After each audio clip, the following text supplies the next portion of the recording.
Bonjour à tous, dans cette vidéo nous allons comparer deux méthodes pour montrer qu'une fonction est de classe C1 sur un intervalle fermé, lorsqu'on la connaît de deux façons différentes, sur l'ouvert et en un point.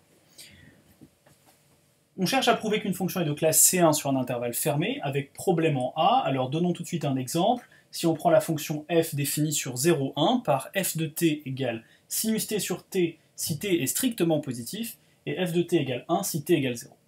Alors naturellement, la fonction qui a t associe sinus t sur t est de classe C1 sur l'ouvert en tant que quotient dont le dénominateur ne s'annule pas de fonctions qui sont de classe C1. Donc la difficulté ne porte pas sur AB ouvert, mais porte sur le point A, en l'occurrence le point 0. Si l'on souhaite démontrer que cette fonction est de classe C1, nous avons deux possibilités. La première, c'est d'utiliser la définition des fonctions de classe C1. Examinons d'abord cette première option. Il s'agit de montrer que la fonction est de classe C1 sur l'ouvert.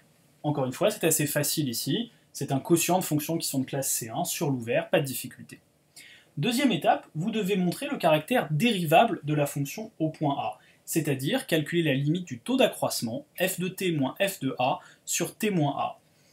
Si ce taux d'accroissement admet une limite finie R, L, réelle, alors cette limite sera naturellement la valeur du nombre dérivé au point A.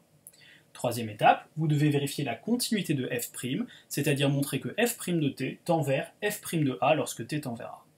Il est donc tout à fait possible d'utiliser la définition pour montrer qu'une fonction est de classe C1 sur un intervalle fermé. Néanmoins, une deuxième piste est possible et a priori meilleure que la première, c'est l'application de ce qu'on appelle le théorème de prolongement des fonctions de classe C1. Pour ceci, vous avez trois choses à prouver. La première chose, que f est de classe C1 sur l'intervalle ouvert. Ça ne pose pas de difficulté, c'est d'ailleurs exactement la même chose que dans la définition. Deuxième étape, vous montrez simplement la continuité, au lieu d'établir la dérivabilité, vous montrez simplement la continuité de la fonction f au point A, c'est-à-dire f de t tend vers f de a lorsque t tend vers a.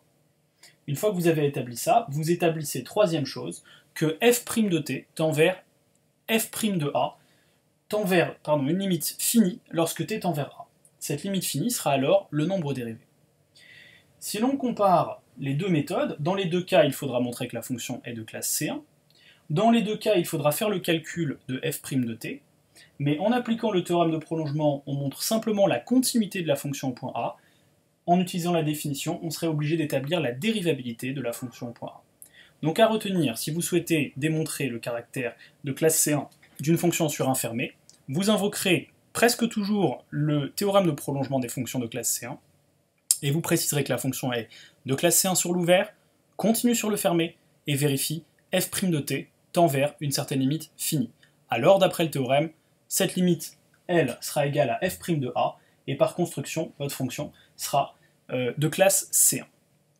Voilà, pour ceux qui souhaitent en savoir plus, vous avez à gauche de cette vidéo un petit support qui permet de réexpliquer tout ça et de généraliser ceci au cas des fonctions de classe CP. Pour le cas des fonctions de classe CP, un théorème analogue existe, le théorème de prolongement des fonctions de classe CP. Si une fonction est de classe CP sur l'ouvert, continue sur le fermé, c'est-à-dire au point qui pose problème, et si la dérivée PIM admet une limite finie, alors la fonction est également de classe CP sur le fermé. Merci à tous de votre attention et à bientôt.